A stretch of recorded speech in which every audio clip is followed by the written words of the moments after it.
Love ജിഹാദ് വിഷയത്തിൽ VS. Achuthanandan ആ വാർത്താ സമ്മേളനം നടത്തിയതല്ലാതെ അത് ഫോളോ അപ്പ് ചെയ്തായിട്ട് കാണാൻ പറ്റുമോ? അദ്ദേഹത്തിൻ്റെ ഡൽഹിയിലെ വാർത്താ സമ്മേളനം വളരെ വളരെ ദുരൂഹമാണ്.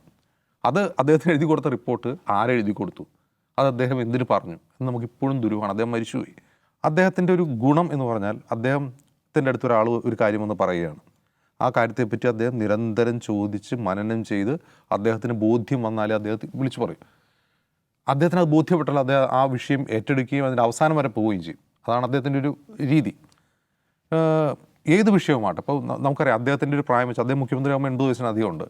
അദ്ദേഹത്തിൻ്റെ ഒരു പ്രായം വെച്ച് ആധാർ കാർഡ് എന്താണെന്ന് അദ്ദേഹത്തിന് മനസ്സിലാവുകയില്ല ഒരു പക്ഷേ അത്രയും ടെക്നോളജിക്കലായിട്ടുള്ളൊരു കാര്യം പോലും അദ്ദേഹം ആദ്യമായി ഇന്ത്യയിൽ ഉയർത്തി. ആധാറിൻ്റെ പ്രശ്നങ്ങളെക്കുറിച്ച് ആദ്യമായി ഇന്ത്യയിൽ പൊളിറ്റിക്കലായി സംസാരിച്ച ആളാണ് വി.എസ്. അച്യുതാനന്ദൻ. അതെങ്ങനെ സംഭവിച്ചതിൽ ആധാറിൻ്റെ പുറകെയുള്ള ആക്ടിവിസ്റ്റുകൾ അദ്ദേഹത്തെ പോയി കാണുകയും അദ്ദേഹത്തെ പറഞ്ഞ് മനസ്സിലാക്കി പഠിപ്പിക്കുകയും അദ്ദേഹത്തിൻ്റെ ബോധ്യം വരികയും അദ്ദേഹം അതിൻ്റെ അവസാനം വരെ അതിൻ്റെ ഒപ്പം ഉണ്ടായിരുന്നു.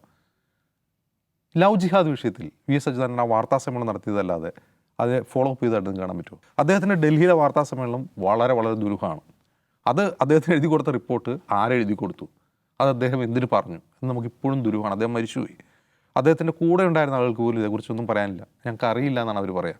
അന്ന് അദ്ദേഹത്തിൻ്റെ സന്തോഷചാരമുള്ള ആളോട് ഞാൻ ചോദിച്ചിട്ടുണ്ട്, എങ്ങനെയാണ് വി.എസിനെ പോലൊരാൾ ഇത്രയും ദുരൂഹമായൊരു കാര്യം ഒരു വാർത്താ സമ്മേളനം, അതായത് ഡൽഹിയിൽ പോയി, കേരളത്തിലല്ല, ശ്രദ്ധിക്കണം, എന്തിനാണ് ഡൽഹിയിൽ പോയതെന്ന് കൂടി ശ്രദ്ധിക്കണം.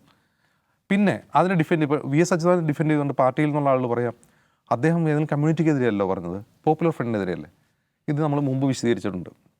ഇത്തരം കാര്യങ്ങൾ ആരോപിക്കാൻ ഏറ്റവും നല്ലത് ഇസ്ലാമോഫോബിയുടെ പശ്ചാത്തലത്തിൽ ബാഡ് മുസ്ലിമിന് വേണ്ടിയിലാണ്.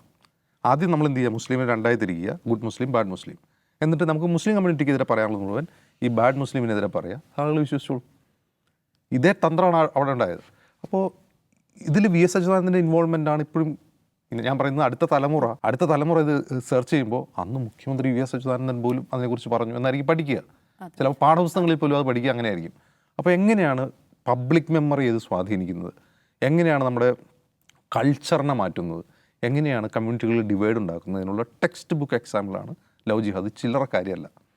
എങ്ങനെ ഒരു പണിയും എടുക്കാം, ഒരു പണിയല്ല, നല്ല പണിയെടുക്കണം, വളരെ ലളിതമായ മാർഗങ്ങളിലൂടെ രണ്ട് കമ്മ്യൂണിറ്റികൾ തമ്മിൽ അകറ്റുക, സമൂഹത്തിൽ കാലുഷ്യം ഉണ്ടാക്കുക, അതിൻ്റെ പേരിൽ എന്താണ് പറയുക, രാഷ്ട്രീയ പാർട്ടികൾ രൂപീകരിക്കുക, അതുവഴി സിനിമ എടുക്കുക, ലാഭമുണ്ടാക്കുക, രാഷ്ട്രീയ നേട്ടങ്ങൾ കൊയ്യുക, വോട്ട് നേടുക, സിനിമ എടുത്ത് പൈസ ഉണ്ടാക്കുക എന്നുള്ളതിൻ്റെ ഏറ്റവും മികച്ച, ലോകത്തിലെ ഏറ്റവും മികച്ച ഉദാഹരണമായിരിക്കും ലവ് ജിഹാദ്. അത് ചില്ലറ കളിയല്ല. നമ്മൾ അപഹസിച്ച് അങ്ങനെ ഇല്ലല്ലോ എന്ന് പറഞ്ഞ് എന്താണ് കളിയാക്കി വിടേണ്ട ഒരു കാര്യമല്ല. ഇത് ശരിക്കും സോഷ്യൽ സ്റ്റഡി നടത്തേണ്ട ഒരു ഫിനോമിനൺ ആണെന്ന് എനിക്ക് തോന്നുന്നു.